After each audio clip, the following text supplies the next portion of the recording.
comme vous pouvez l'imaginer par rapport aux images que nous avons là, nous sommes devant le bureau de la cellule d'archéologie subaquatique et nous allons maintenant rencontrer Sabrina Marié et David Jaoui.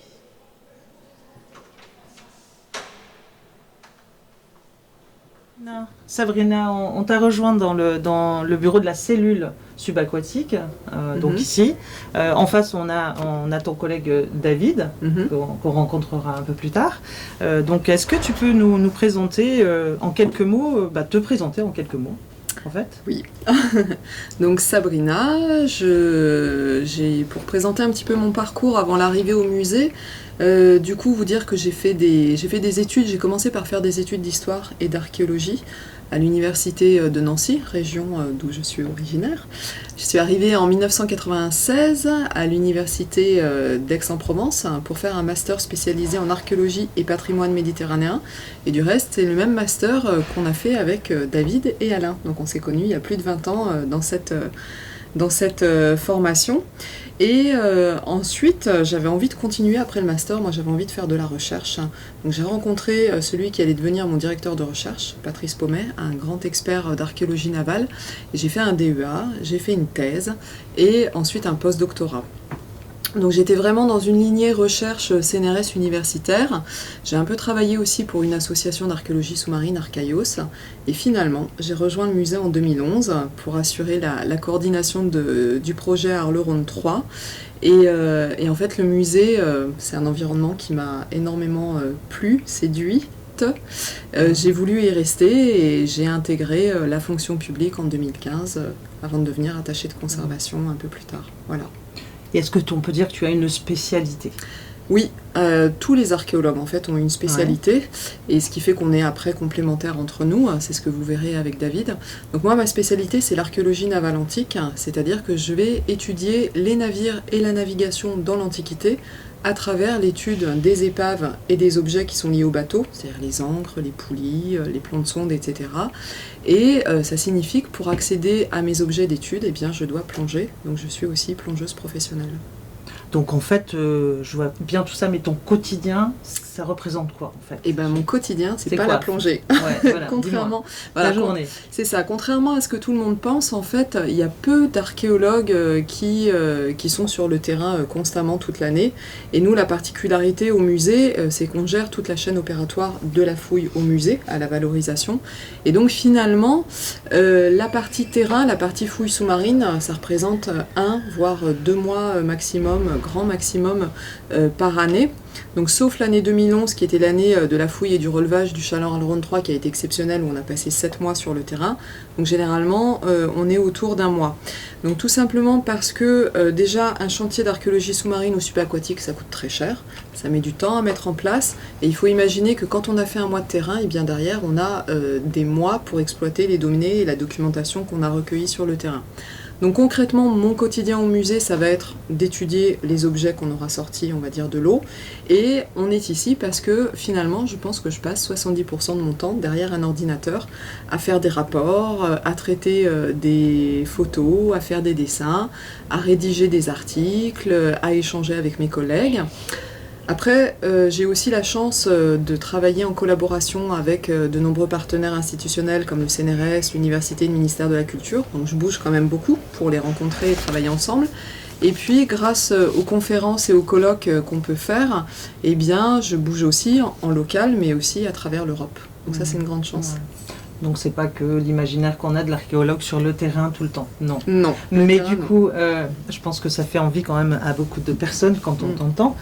Mais est-ce que tu aurais un beau souvenir ou une anecdote à nous raconter en particulier? Tu choisirais laquelle?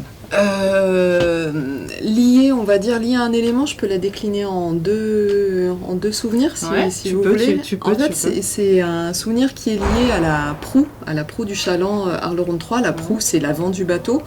Et le premier souvenir, en fait, c'est la découverte de la proue. Parce qu'à ce moment-là, je me souviens exactement, on est le 4 octobre 2010 et le département et le ministère de la Culture nous ont missionnés pour aller trouver l'avant du bateau, savoir si le bateau est complet, s'il est bien conservé et s'il va pouvoir faire l'objet d'un relevage. On avait très peu de temps. C'était un sondage très profond qu'on a dû, on va dire, travailler pour essayer de trouver l'emplacement. C'était très compliqué. Et on a trouvé la proue sur 10 cm le dernier jour du sondage. Donc c'était très fort. Et du coup, lié à cette même, on va dire, élément, cette même proue, un an plus tard, on a sorti la proue. C'était la fin de la fouille et du relevage. Et le fait de sortir la proue, c'était le 12 octobre 2011. C'était aussi beaucoup d'émotions parce que ça voulait dire qu'on avait réussi le pari dans lequel on s'était engagé. Voilà. De toute façon, l'aventure Arles-Rhône 3 était une aventure absolument exceptionnelle pour, je crois, tout le musée. Tout le musée, tous les partenaires qui l'ont vécu avec nous. Et moi, on va dire, dans ma vie, professionnelle d'archéologue, ça restera, je pense, ma plus grande histoire. Scientifique, technique, mais aussi humaine, parce que ce qu'on a vécu, c'était incroyable entre nous. Et ce qui a été aussi très fort, c'est le lien qu'on a eu avec le public dès le début des médiations qu'on a mis en place en 2008, avant même, on va dire, l'année de fouille-relevage. On a vraiment été portés, on va dire, par cet enthousiasme. Bon, merci. Merci Sabrina. Donc bonjour David. Bonjour Coco. On t'a rejoint dans la cellule d'archéologie subaquatique, dans votre bureau. Et donc en face nous avons Sabrina. Tout à fait. Et ben aujourd'hui en fait là c'est toi qui vas nous dire un peu quelle est ta spécificité dans ton travail et te présenter en fait. D'accord, ok. Donc je suis arrivé à mon musée en 2006, ça fait déjà quelques années. C'était suite à un concours de la filière culturelle. Après un entretien avec Claude Synthèse, je suis arrivé dans le service archéologique et c'est Jean Piton qui m'a reçu au départ. Donc le musée, nous, on le connaissait avec Sabrina puisqu'on avait fait la même formation, une maîtrise sciences et techniques archéologie. Et c'était Jean Piton, notre professeur de céramologie. Donc au début, j'étais un petit peu intimidé parce que j'étais recruté pour remplacer mon professeur. Donc les cours de céramique dataient de quelques années, donc je n'avais en fait aucun souvenir de ces cours. Et j'ai joué carte sur table avec lui, je lui ai dit voilà, je n'ai plus aucun souvenir, il faut que je reparte à zéro. Et je crois que ça a bien plu à Jean. Et à partir de là, il a été d'une générosité à toute épreuve. Il m'a ouvert toutes les boîtes de céramique, il m'a montré toutes les réserves et il m'a vraiment formé dans ce domaine qui est la céramologie. À partir de là, je me suis spécialisé donc dans cette étude, la céramique. Avec Sabrina, on a cette double casquette d'archéologue subaquatique, c'est-à-dire qu'on est des archéologues terrestres, mais on s'est spécialisé dans l'intervention subaquatique. Et en dehors de la céramologie, c'est vrai que depuis 2011, depuis la fouille et le renflouage du Chaland, je me suis spécialisé surtout sur les inscriptions peintes. Les inscriptions qu'on retrouve inscrites sur les amphores, sur des céramiques. Donc c'est à partir de vraiment ce domaine que j'ai pu me spécialiser, notamment en comblant mes lacunes de latin. Donc j'ai fait une université d'été de latin. L'année passée, j'ai passé un diplôme universitaire de latin. Je ne serai jamais latiniste, que les choses soient claires. Mais effectivement, pour travailler sur le domaine qui est l'épigraphie, l'étude des inscriptions, c'est utile. Bon. Et donc plus concrètement, tes journées se passent comment, se déroulent comment? Alors les journées, ce qu'il y a de bien dans notre métier, c'est qu'il n'y a aucune journée qui se ressemble.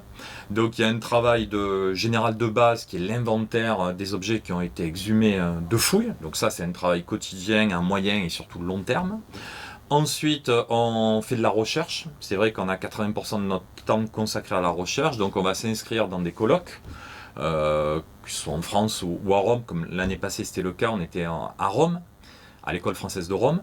On s'inscrit dans un colloque et ensuite on a 1 an, voire 2 ans pour écrire l'article. Donc en dehors de ce travail scientifique, on peut être sollicité par les différents services, le service de la conservation pour des informations concernant la base de données du musée, TMS, The Museum System. Donc on va nous demander des renseignements concernant la datation, la typologie des céramiques. On va travailler également en collaboration avec le service des publics pour concevoir, comme ça a été le cas il y a 3 ans, une mallette pédagogique consacrée à l'archéologie, ou encore pour intervenir auprès du grand public, pour des collégiens en particulier, dans le cadre d'un département. Donc on dispense beaucoup de conférences grand public. Et également, on peut être sollicité par la direction pour orienter des prêts par rapport à des expositions qui se font hors les murs. Donc ça va être le cas, par exemple, il y a 1 an avec le musée de Genève, ou alors pour répondre à une commande concernant une exposition. C'était le cas l'année passée. Le département, dans le cadre de l'année de la gastronomie, nous avait demandé de faire une expo sur la gastronomie. Donc à partir de là, effectivement, c'est tout un travail qui s'enclenche. On n'a rien inventé, donc produits, commerce et gastronomie dans l'Antiquité romaine. C'est tout un travail pour trouver un fil directeur, pour sélectionner des objets. On travaille en concertation avec le service de conservation qui va définir des prêts, qui va faire des demandes de prêts, des constats d'état. Enfin, il y a énormément de travail. Et l'avantage de ce métier d'archéologue territorial, c'est qu'on trouve l'objet sous l'eau et on suit toute la chaîne logistique jusqu'à sa restauration, sa conservation, sa présentation au grand public, avec en bout de chaîne le catalogue d'exposition. Donc ça, c'est un sacré avantage qu'on a, de pouvoir vraiment suivre l'objet de son contexte de découverte jusqu'à la vitrine. Donc tout ça semble absolument passionnant, David. C'est clair, je me régale tous les jours. Mais là, si je te demande de choisir un moment qui t'a particulièrement touché, ému, ou dans ta carrière, on peut dire carrière professionnelle, tu choisirais de nous raconter quel moment? Alors, peut-être deux moments, parce que c'est vrai que quand on est plus jeune qu'on veut faire archéologue, on a toujours l'idée, sans savoir ce qu'est l'archéologie, de trouver un trésor, puisque c'est quand même le titre de toutes les expositions, c'est les trésors. Et finalement, l'un des plus beaux souvenirs, ça a été la découverte d'un trésor. C'était le captif en bronze, une statue complète qui a été trouvée dans le Rhône. Donc ça, effectivement, au moment de la découverte, il y a une certaine excitation. Mais je dois rajouter que ça ne correspond pas à la réalité de l'archéologie. Quand on fait de l'archéologie, souvent on ne trouve pratiquement rien, ou sinon des objets, on va dire, qui ne sont pas muséographiques. Et souvent, les découvertes, la palpitation, on la ressent dans la recherche. C'est-à-dire que quand on recherche quelque chose d'extrêmement précis, comme un personnage qu'on a retrouvé sur une inscription, un Valerius Proculus, on a tout un cheminement d'hypothèses. On suppose que ce personnage était un grand personnage, on suppose qu'il a fait du grand cru au niveau des monts Albins, donc on le recherche au niveau des monts Albins. C'est une sorte d'enquête, quoi. Totalement, c'est une enquête, et quand après plusieurs années, au détour d'une feuille d'un recueil du XIXe siècle, on trouve une stèle funéraire d'un Valerius Proculus qui finit sa carrière comme préfet d'Égypte, personnage important, que la chronologie colle et que la stèle a été retrouvée à l'endroit précis où on souhaitait la découvrir, les pieds des monts Albins. Là, on a une vraie excitation. Et c'est bien ça qu'il faut retenir dans l'archéologie. C'est pas forcément le bel objet, mais c'est toute la recherche qu'il y a derrière, c'est tout un cheminement d'hypothèses. Et quand on arrive à prouver son hypothèse, c'est là où véritablement on est excité. Donc merci Sherlock. C'est ça.